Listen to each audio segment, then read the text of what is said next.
Calling all authors, the Your Book, Your Voice podcast, hosted by Robert A. Lane, is on the air, featuring everything you need to know about narrating your own audiobook. But it doesn't stop there. From special guests, including authors and professionals from the book industry, to sharing tools and techniques needed to be a confident and compelling narrator. The journey starts now. So please welcome your host, Robert A. Lane.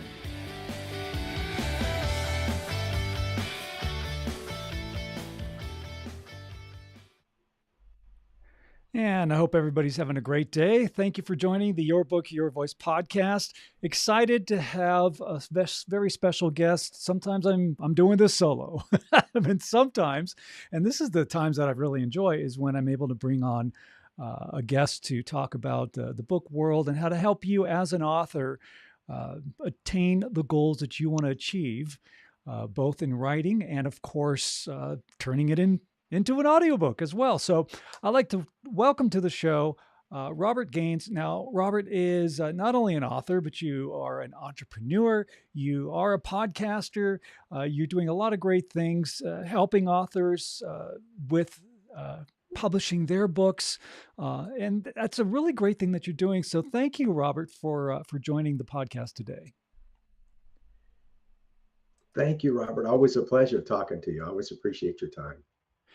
Wow. So the first thing I got to ask you, because, I see some of the posts that you make on Facebook, and there's always like these beautiful landscapes and ocean and all that. So I have to ask, where are you broadcasting from today? Are you in the United States, or are you? Yeah, right now I'm in Central Florida. I'm about an hour south of Orlando, but a lot of the photography you see is from Nicaragua. And the interesting thing about that, it's a country about the size of Colorado, but it's got everything. It's got mountains, an ocean on both sides, jungle. So, it looks like I'm going to 10 different countries, but it's really just Nicaragua. It's an amazing place. It's pretty beautiful. The pictures that you've been posting and showing. Do you visit Nicaragua often? I started in 2023, and the first time I only stayed 5 days, but I was so blown away that I wasn't sure if everything I had seen was real. Just because it was a very magical experience, and I didn't know anybody that had gone there. So actually, about 2 weeks after the first trip, I went back just to say, was I just that first time kind of the glow? But no, it's a really great place. A lot of people here don't go. There's very complicated reasons why, but I just came back from my fourth trip a couple of weeks ago, and it's amazing. So I'm in the process of selling my house and moving there. So that's the first the public will know about that. But yeah, I'm a fan for sure. It's a great place. Yeah, it is beautiful out there. Well, Robert, the first thing I do want to talk with you about is you have your book, Scintilla. And maybe for people who are not familiar with your book, can you give a quick synopsis of what the book's about and what inspired you to write that book? Sure. The target audience I think of the guy I used to be. You're trapped in a cubicle. You want to do something, but you're not sure what. Well, this book answers that question. So you don't know what to come up with. And the book is really broken into two halves, kind of the intuitive side. If you're more of an intuitive person, there's a way to intuit the business idea. And then the other half of the book, which is more my type of brain, very left brain, there's ways to do searches and kind of go through the data and find out. So it's not just do what you want to do and do what excites you, which is part of it, but do what there's a demand for. And that was the big thing. So the book started, the genesis for it was I was trying to solve someone else's business problem. And they said, well, we're going to have to come up with some ideas from scratch. They wanted to start products and services from a blank piece of paper. Normally, if I'm going to solve a problem that I'm unfamiliar with, I go get 3 or 4 books on the subject, read it, and then at least I kind of have an idea how to attack the problem. I looked on the market, and there was no book on the subject. There's books about once your idea is there, how do you develop it? But the genesis of an idea for a business idea, and to my knowledge, to this day, Scintilla is still the only book that attacks that subject. So only about 20% of the book was in my head, and this is for your aspiring authors out there. The other 80% was research, which was a blast, learning how to solve that problem. Yeah, it was fun. It was a lot, it took longer than expected, as most authors will tell you, but yeah, it was a great experience. And and I know that you're working on a second edition of the book. Are you adding anything new or different to this second edition? Yes, of course, the book was published in 2024, so it's still relatively fresh. Yeah. But, going back and looking at it, well, the big thing is now with Amazon, you could change your book every day if you wanted to. And there's even and I forget the word, but there's a new method that they're talking about now where there's going to be living documents where it changes all the time. You and I, we talk about evergreen information, so that's Yeah. usually done on the website. But a book being a fixed thing, we're not used to doing so many revisions. But I would say, in short, there's a little bit more about AI because we're on the backside of AI now. We kind of know that it's not going to solve all the problems that we thought it was. And to be quite direct, I'm a much better writer, or at least I think I am, than I was in July of 2024. I've learned so much more. So I think the writing is tighter. There's going to be probably about 20 more pages. And yes, I think honestly, if you bought the book before, thank you so much. But the second edition is going to be a much better version. No, and I agree with you 100%, especially as an author and just any type of creative, really, is your skills do develop, your writing skills develop. As a songwriter, I've seen my writing skills, develop. I mean, it's funny if I think back to like some of the first songs I wrote, when I was a kid. I mean, the most awful thing that was on the planet. And I can understand where authors can feel like, oh, I got to change it again. I got to change it again. But I guess there comes a point to where you need to be satisfied with your work because you don't want to keep having to think like you have to revise it and change it all the time because that can get into a dangerous loop. Like you end up being, George Lucas changing Star Wars. I got to put this effect in there, or I got to do that. It's like, no, it's great. It's great. It's great the way it is. So what are your feelings about overly revising? What advice can you give to authors about that? I'm in 100% agreement with you.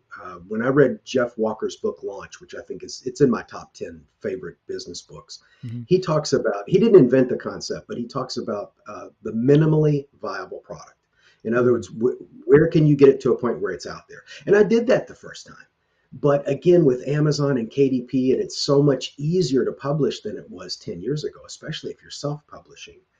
I put out there, Robert, I put out that minimally viable product at first because I think people do get stymied in the execution. So write the book, get it out there. And if in reflection a year or two later you think it needs a revision, just redo it. Most people, if I was advising someone, I would probably tell them write another book first and then go back and revise your first. So I'm violating my own advice, but yeah, absolutely. You can write the life right out of something. Yeah. But I'm actually going back and making it more exciting because I think it wasn't as engaging before. You have to, even in a nonfiction business book, which is a relatively, dry part of writing, you still have to tell a story. You still have to engage people and get them excited and get them vested in the story that's being told. Exactly. And I think that's a really important point that you brought up. When an author, especially when I'm doing audiobooks for authors, most of them are memoirs. And so there is a great story that they're sharing and it's personal and they get into it and that authenticity and emotion comes out and it's really great. But when you have, let's say you're an author and you're writing a book about calculus or mechanics, or, that may sound very dry and maybe people will go, oh, that's going to be boring. That's not necessarily the case because how you approach it and how you put your own personality into your writing. It doesn't matter what the topic is. The content is still going to be enjoyable, but you can make it enjoyable. It doesn't have to be as dry. And I'm glad you brought that up because that's the same type of advice that I give the authors when we're going through the audiobook coaching program is just be yourself. Let your personality shine. That's what makes you you. That's what makes you stand out. And that's what makes your content interesting, even if it's a teaching book or something that may seem like a boring topic. You could still make it exciting, and that's really great. I love that approach. Well, Now, I have to give. Oh, I'm sorry. Go ahead. oh no, go ahead, go ahead. I want to make a shameless plug for your book. So they're going to have to buy your book to get the whole story. But there's a great part in your book where you talk about how you handle your gym clothes. I'm very thrifty. It sounds like you're very thrifty. And when I was reading that part of your book, I was like, yes, I know what he's talking about, because, people have poked fun at me because I might recycle certain things or redo certain things. But you in the paper bag and the gym clothes, I thought that was brilliant. And that humanized you as an author. And I have to tell you that when I wrote Scintilla, the first edition, I was afraid to put myself in there because I lacked the confidence in a lot. But every piece of art you've ever loved, every painting, every film, every piece of lyric, somebody opened their heart and put it on the page or put it on the screen or put it into the recorder. So you have to get past that and really open up. And because you opened up in that book, I got a good character study of who you are as a person. I identified with you. I was rooting for you. Plus you were rooting for the audience in the book at the same time. So I really enjoyed that. Well, thank you. Thank you. And I'm going to do a shameless plug. There we go. The book's called Lights Action You. That's the book I wrote. Now, it's not about me. It's about you, Robert Gaines, and your book Scintilla. But just little shameless plug. But there is something that I do want to say in regards to that particular story is the catchphrase. I am who I am. I do what I do, and I am not ashamed of it. And just something that you say to yourself. It's just such a quick confidence build. I am who I am. I do what I do, and I'm not ashamed of it. This is who I am. Love me or hate me. I'm sorry. I don't have control over that, but I have control over me. And as an author and as a writer, you have control over yourself and having confidence in your writing and confidence of telling your story and not worrying about what other people think. Just do your thing because it will resonate. Like with your book, Robert, your book is going to resonate with the people that you're tailoring your book to. And and that's a great thing. The other thing that I want to bring up is that not only are you doing your second edition, you're actually going to be doing it in another language. Tell us more about that. So there's actually a chapter in there, what I call the OCIC method: observation, conversation. I'm on the spot, so I'm not going to be able to name it, but in the observation part, I talk about looking around and realizing where there's opportunities. Wherever there's friction in a transaction, as far as a business opportunity, when you run into trouble, other people are running into trouble. And you have to ask yourself, are they willing to pay for that, to solve it? So when I was in Nicaragua, I hang out at bookstores. I love to check everything out. And there are a lot of hungry young entrepreneurs in the country of Nicaragua. And I noticed that the books that were translated into Spanish there, that were big books here, didn't appear on their shelves there. In other words, and I started to do some research. There's a lot of great business books that never made it into Spanish editions. The really big ones, the national bestsellers, yes, they're in Spanish, but there's a lot of great books that I consider in my top 10 that were never translated to Spanish. So I saw a market. There's an appetite. So I tell people, write your book in English, have it translated into Spanish, have somebody narrate it in Spanish. That's a huge market. We don't have time to go over all the statistics, but look at how many people speak Spanish in the Western Hemisphere. Yeah. You don't think there's budding entrepreneurs out there or people that even like fictional stories? It's a huge market. It's a huge, huge market. So that's really great. And you're going to have a Spanish narrator handle the duties? Eventually, I think get the print version out first and see how it does. Because again, I did a lot of research, and most of Latin America read paperbacks. So the audiobook and the Kindle is not as big. So still do it. But again, if you really want to break into the Latin market, into the Spanish market, you want to go paperback. They don't even buy hardbacks. So I just hopefully save some of your audience some time and some effort and money.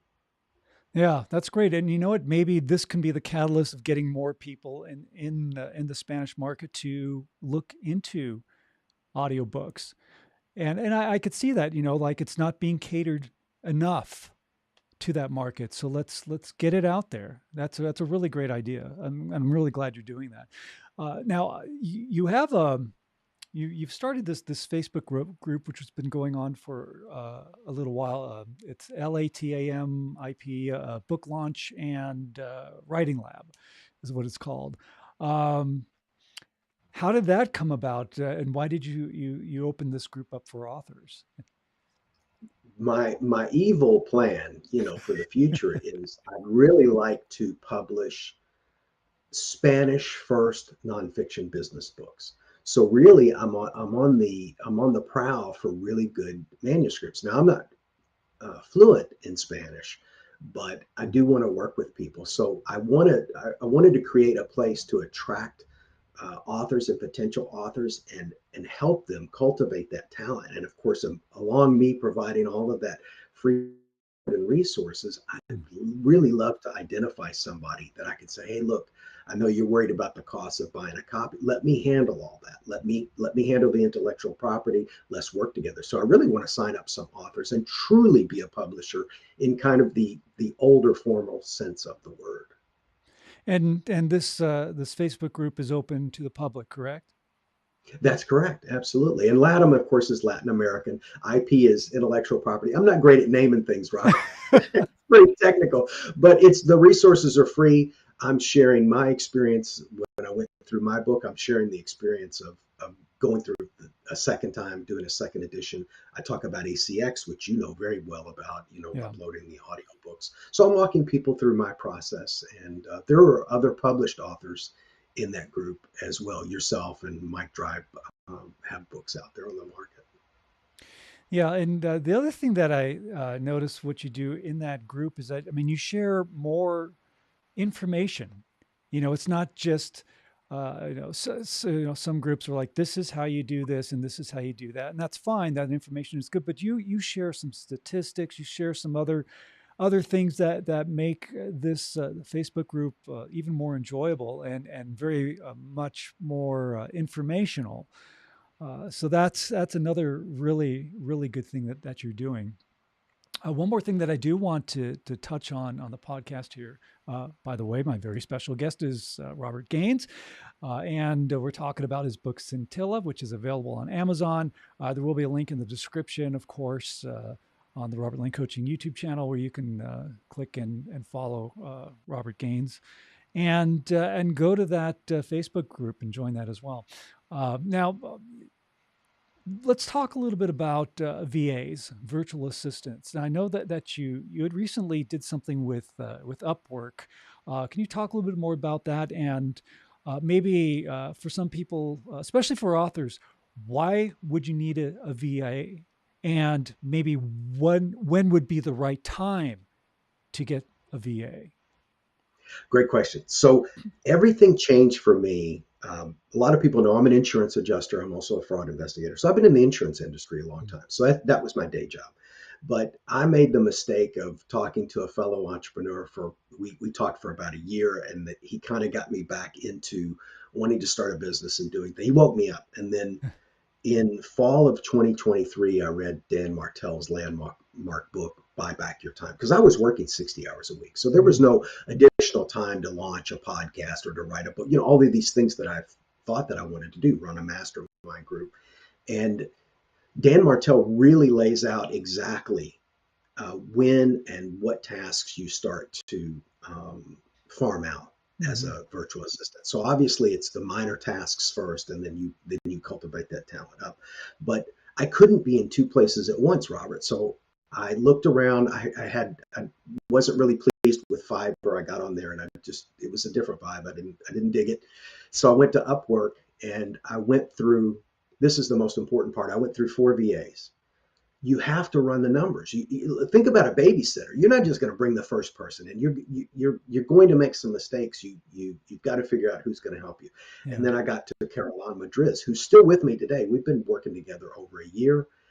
She was helping me with the podcast, booking guests, doing a lot of communications. But it started off very slow. She was doing thumbnails for me, very basic things. And then she kind of became my voice. Then she became my right hand. And now we're teaming up on a whole other digital services company where we're building an agency on Upwork. So that relationship really grew. And if I hadn't stepped out on faith and hired a VA to begin with, I wouldn't be on this amazing adventure that I am now. So I would encourage people, get on Upwork. You can get copywriters on there, VAs, all kinds of great stuff. So I highly recommend it. So with the so with what you're doing with VAs now, do you personally vet these potential VAs, or is there a type of vetting process to be part of this VA group? Yes, yes. So there's three different, not without getting in the weeds too much on Right. Upwork, there's three different groups. You can be a freelancer, which is a person, let's say you're just a logo creator, or there's voiceover people there that do ads. So if you have a singular skill, for instance, you're a freelancer. That's what Carol Ann was when I hired her as a VA. She was by herself. She was a freelancer. I'm what they call a client. I was hiring the talent. But now moving up to become an agency, which is just kind of the roof under which several freelancers work. And so, yes, of course, I'm personally vetting. I have three people in the organization right now, Carol Ann, and then I have two other amazing people, Maria and Gabriella, who are really great illustrators. And as we go, I'll start to vet more people. But really, I want to find out what the need is on Upwork. And I want long-term relationships with clients. Logos are great. That's kind of, you get the logo done and then you don't deal with the client again. I want to have really deep long-term relationships. So I think we're going to be doing a lot of possibly podcast helping, also social media management and things like that. Anything that AI doesn't destroy, we're going to help with. No, that sounds really good. That sounds really good. So I think maybe for an author, hiring a virtual assistant to help them, would you say that would really kick in, especially when it comes to once the book is published, like maybe help with marketing, PR marketing, maybe getting a VA to help get you booked on podcast appearances, or maybe help set up book signings? I mean, is that the type of thing that a VA can help with? The most powerful thing you can do with a VA, and this was part of the reason why I hired Carol Ann to begin with, to help with the podcast. Very first thing, it makes your organization look bigger. So even though I had a contract with her on Upwork, I made sure that she had her photos. I had gotten a special email address for the URL for the company, and she had a custom email address. So sometimes I wanted guests to come on the podcast, or let's say if you're writing a book and you're researching something, there are certain people that if I had come to them and just said, "Hey, I'm Robert Gaines, I need this information," that door wouldn't have opened.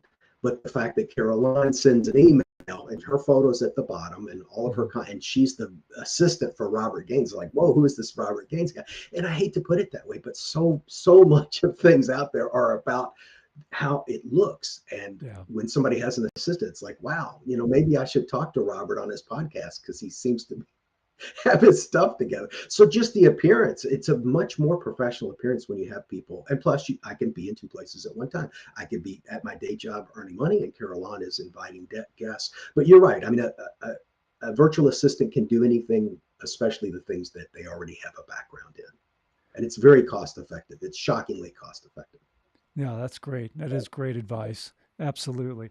My very special guest is Robert Gaines. I know we're coming up to the end of the podcast now. Robert, how can people get in touch with you?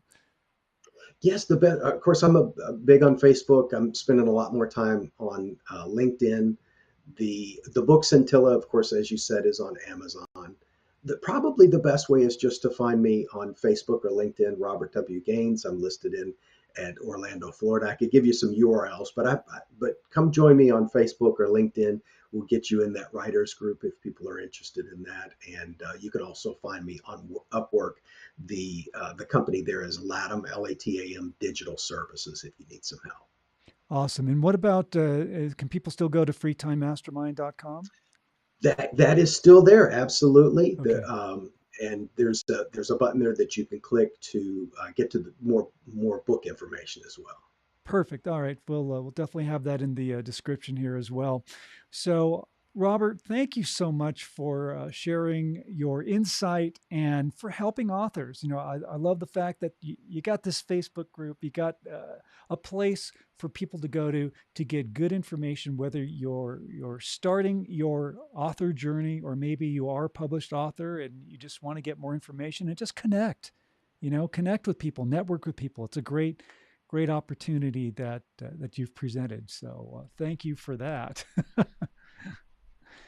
Thank you, Robert. And of course, I thank you for being a guest on the podcast. And as you know, I always do my little assignment at the end of every live and every podcast that I do, and that is when you're out and about in the world, smile at a stranger, say hello to them, give them a compliment, because that 5 seconds of kindness can make the world of difference in somebody's life, and you could be a life changer, 100%.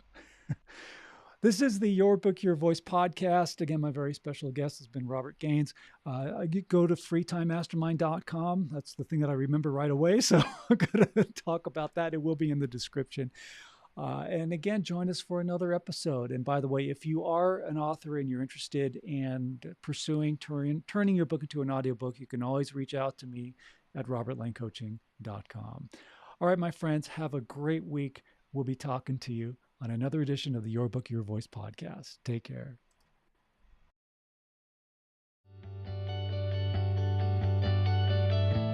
This has been Your Book, Your Voice with host Robert A. Lane. Tune in each week for another powerful and informative episode. And remember, only you can narrate your story the way it's meant to be heard.